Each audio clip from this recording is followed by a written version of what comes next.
Hello friends, so welcome to this quiz on fluid mechanic basics. इस quiz में जो fluid mechanics के मैंने बेसिक्स कवर किए हैं, जैसे मैंने प्रॉपर्टीज़ ऑफ फ्लूइड कवर किया है, आपका विस्कोसिटी कवर किया है, तो उस पर बेस्ड कुछ क्वेश्चंस हैं, उनको हम सॉल्व करते हैं।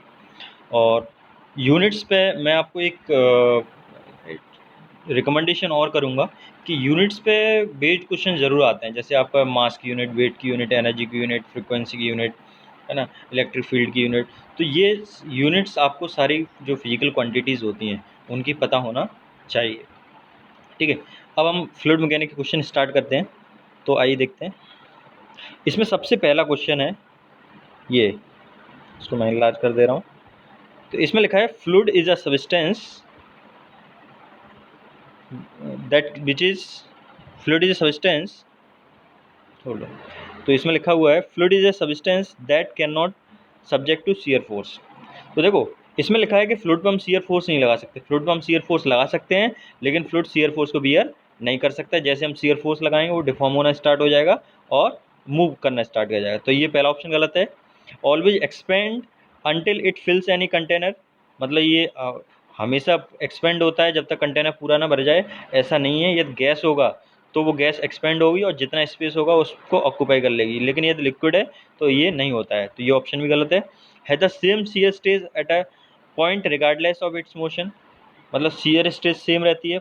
नहीं, तो इसका जैसे वेलोसिटी ग्रेडियंट का प्रोफाइल होता है, इसी तरह इसका भी प्रोफाइल होता है, तो ये सेम नहीं रहता है। Can not remain at rest under the action of shear force, ये सही ऑप्शन है, क्योंकि जैसे ही आप शियर फोर्स लगाएंगे तो वो मूव होना स्टार्ट हो जाएगा। तो इसका आंसर होगा डी, ये इसका आंसर है। फ्लोज, फ्लोज इसका सही आंसर नहीं हो सकता, क्योंकि फ्लूइड क्या स्टेशनरी हो सकता है, तब भी वो फ्लूइड होगा। अब चलते हैं अगले क्वेश्चन पे। अगला क्वेश्चन आपका ये है, तो इसमें दिया है fluid is a substance which offer no resistance to the change of pressure, flow, shape. तो इसका सीधा सही, तो बहुत आसान क्वेश्चन है। इसका आंसर होगा शेप। फ्लूइड पे जैसे ही आप फ्लूइड का शेप चेंज करना चाहो तो फ्लूइड पे जितना थोड़ा बहुत फोर्स लगाएंगे तो तुरंत उसका शेप चेंज हो जाता है। तो इसका ये आंसर हो जाएगा सी। अगला क्वेश्चन देखते हैं। प्रैक्टिकल फ्लूइड, प्रैक्टिकल फ्लूइड का यहाँ मतलब है रियल फ्लूइड से। प्रैक्टिकल फ्लूइड का क्या मतलब है? Real fluid. ठीक है, तो रियल फ्लूइड के केस में क्या होगा? रियल फ्लूइड विस्कस होते हैं, बिल्कुल होते हैं उनकी। विस्कस फ्लूइड का मतलब जिसके पास विस्कोसिटी होती है। इवन रियल फ्लूइड को हम विस्कस फ्लूइड भी बोलते हैं। सरफेस टेंशन होती है, एक कंप्रेसिबल होते हैं। ये तीनों ऑप्शन सही है।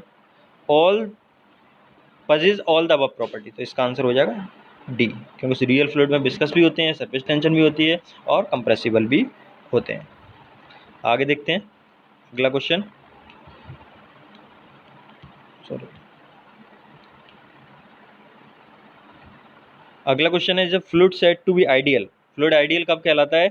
जब इनकम्प्रेसिबल हो, इनविस्कस हो। इनकम्प्रेसिबल मतलब जिसको आप कंप्रेस नहीं कर सकते हो, इनविस्कस मतलब जिसकी विस्कोसिटी जीरो हो, विस्कस कंप्रेसिबल हो। तो विस्कस आइडियल फ्लूइड की विस्कोसिटी क्या होती है? जीरो होती है। तो इसका एक तो बी ऑप्शन सही है। और इसका आइडियल फ्लूइड इन विस्कस भी होते हैं, विस्कोसिटी जीरो भी होती है, प्लस इनकम्प्रेसिबल भी होते हैं। आइडियल फ्लूइड को आप कंप्रेस नहीं कर सकते, तो इसका आंसर होगा ई।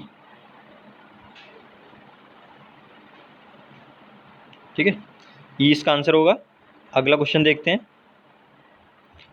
अगला क्वेश्चन है, if no resistance is encounter by the displacement such substance, यदि हम डिस्प्लेसमेंट कर रहे हैं तो कोई रेजिस्टेंस ऑफर नहीं करे तो वो क्या कहलाएगा? फ्लूइड कहलाएगा, वाटर कहलाएगा, गैस कहलाएगा, परफेक्ट सॉलिड कहलाएगा, आइडियल गैस कहलाएगा। तो इसका सीधा सा आंसर आइडियल गैस है, क्योंकि आइडियल गैस के केस में विस्कोसिटी जीरो होती है। और विस्कोसिटी बेसिकली क्या, रेजिस्टेंस ऑफर कर रही है, तो विस्कोसिटी जीरो होगी तो कोई रेजिस्टेंस ऑफर नहीं होगा। तो इसका आंसर हो जाएगा ई। ठीक है, तो ये इसका आंसर हो जाएगा ई। मैं इसमें दिखा दे रहा हूँ, ये इसका आंसर हो गया ई। ठीक है, अगला है डेंसिटी, डेंसिटी ऑफ वाटर। ये बहुत इंपॉर्टेंट क्वेश्चन है, काफ़ी कॉम्पिटिटिव एग्जाम में आता है। तो डेंसिटी ऑफ वाटर जो होती है वो मैक्सिमम होती है, जैसे मैंने ये प्रॉपर्टी ऑफ फ्लूइड का कवर किया था उसमें भी बताया था। वाटर की डेंसिटी सबसे ज़्यादा होती है 4 डिग्री सेल्सियस पे, तो इसका आंसर होगा सी। ठीक है, ये ध्यान रखना है आप। Mass density of liquid is given by, सीधा सा इसका आंसर है मास पर यूनिट वॉल्यूम, तो इसका आंसर हो जाएगा ए। ठीक है, इसका ए आंसर है ये। एक बार दोबारा से दिखा देता हूँ, ए। ठीक, नेक्स्ट थिंग इज, अगला क्वेश्चन देखते हैं। Property of fluid by which on molecules are attracted. Fluid की प्रॉपर्टी जिससे उसके खुद के मॉलिक्यूल्स आपस में अट्रैक्ट होते हैं, तो इस प्रॉपर्टी को हम बोलते हैं क्या, कोहेशन। क्या बोलते हैं, तो कोहेशन इसका एग्जाम्पल हो गया बी। नेक्स्ट क्वेश्चन देखते हैं। अगला क्वेश्चन है property of fluid by which the molecules of different kind of fluid are attracted. तो ये सीधा सा मैंने बता चुका हूँ, एडिशन। कोहेशन क्या होता है, सेम सब्सटेंस के मॉलिक्यूल जो अट्रैक्ट होते हैं एक दूसरी तरफ, उसको कोहेशन बोलते हैं, और डिफरेंट सब्सटेंस के मॉलिक्यूल अट्रैक्ट होते हैं उसको बोलते हैं एडिशन। तो इसका आंसर हो जाएगा ए। नेक्स्ट क्वेश्चन देखते हैं। Specific weight of water. देखो स्पेसिफिक वेट क्या होता है, वेट पर यूनिट वॉल्यूम, और स्पेसिफिक वेट का फॉर्मूला ये होता है W इक्वल्स रो जी। मतलब डेंसिटी को यदि आप जी से मल्टीप्लाई कर दोगे, जी क्या एक्सीलरेशन ड्यू टू ग्रेविटी, तब भी स्पेसिफिक वेट आ जाएगा। तो इसका आंसर हो जाएगा 9.81 मल्टीप्लाइड बाई 10⁻³ और स्पेसिफिक वेट की यूनिट क्या होती है, न्यूटन पर मीटर क्यूब। तो इसका आंसर हो जाएगा सी। ठीक है, सी इसका आंसर हो गया। नेक्स्ट देखते हैं। Which of the following is dimensionless. कौन सी डायमेंशनलेस स्पेसिफिक वेट की यूनिट होती है, वॉल्यूम की भी यूनिट होती है, स्पीड की यूनिट होती है, स्पेसिफिक ग्रेविटी। मैंने आपको बताया था स्पेसिफिक ग्रेविटी क्या होता है, दो डेंसिटी के बीच का रेशियो होता है, तो इसकी कोई यूनिट नहीं होती। तो इसका आंसर हो जाएगा डी। नेक्स्ट दिया है tendency of liquid surface to contract is due to. ये सरफेस टेंशन के कारण होता है। सरफेस टेंशन के कारण कोई भी सरफेस है वो मिनिमम एरिया ऑक्यूपाई करना चाहता है। ठीक है, बबल और ये बबल का जो फॉर्मेशन होता है, ड्रॉप का फॉर्मेशन होता है, ये सरफेस टेंशन के कारण ही होता है। तो इसका आंसर ये है, ये इसका आंसर है। अगला क्वेश्चन है surface tension of mercury at a normal temperature compare to that of water. हमेशा मरकरी की सरफेस टेंशन क्या होगी, ज़्यादा होगी। देखो सरफेस टेंशन क्वेश्चन पे डिपेंड करती है, ज़्यादा कोहेसिव फोर्सेस होंगे तो सरफेस टेंशन भी ज़्यादा होगी। मरकरी के अंदर कोहेसिव फोर्सेस ज़्यादा होते हैं, तो मरकरी का क्या होगा, इसका आंसर हो जाएगा ए। इसका आंसर हो गया ए। आगे देखते हैं। ये क्वेश्चन है सरफेस टेंशन। सरफेस टेंशन की यूनिट क्या होती है, मैंने आपको बताया था सरफेस टेंशन क्या होता है, फोर्स पर यूनिट लेंथ। ठीक है, तो फोर्स पर यूनिट लेंथ होगा, इसका मतलब इसकी यूनिट हो जाएगी न्यूटन पर मीटर। तो इसका आंसर हो जाएगा सी।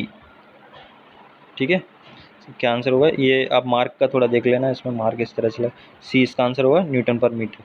इसके बाद सरफेस टेंशन क्या होती है, acts in the plane of interface normal to any line in the surface is also known as capillarity. इसको कैपिलरिटी हम नहीं बोलते हैं सरफेस टेंशन को, सरफेस टेंशन अलग होता है, कैपिलरिटी अलग होता है। Is a function of curvature of interference, decrease with fall in temperature, has no unit. No unit वाला भी गलत है, तो इसका आंसर होगा acts in the plane of the interface.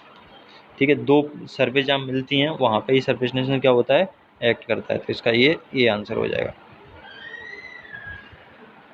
ठीक है, नेक्स्ट थिंग इज ये बहुत इंपॉर्टेंट क्वेश्चन है, ये काफ़ी कॉम्पिटेटिव एग्जाम में पूछा जाता है। इस तरह का आपको ग्राफ मिल जाएगा वेलोसिटी ग्रेडियंट और शियर स्ट्रेस के बीच में, फिर उसमें ABCD दिखा देते हैं, और ये एक क्वेश्चन में मतलब 3-4 क्वेश्चन मार्क्स का आ जाता है। अब इसमें पूछ लेंगे, एक क्वेश्चन में पूछ लेंगे ए कौन से फ्लूइड को रिप्रेजेंट करता है, बी कौन से फ्लूइड को रिप्रेजेंट करता है, सी कौन से फ्लूइड को रिप्रेजेंट करता है, और डी कौन से फ्लूइड को। तो यदि आपने ये विस्कोसिटी वाला लेक्चर देखा है तो आसानी से आप बता सकते हो।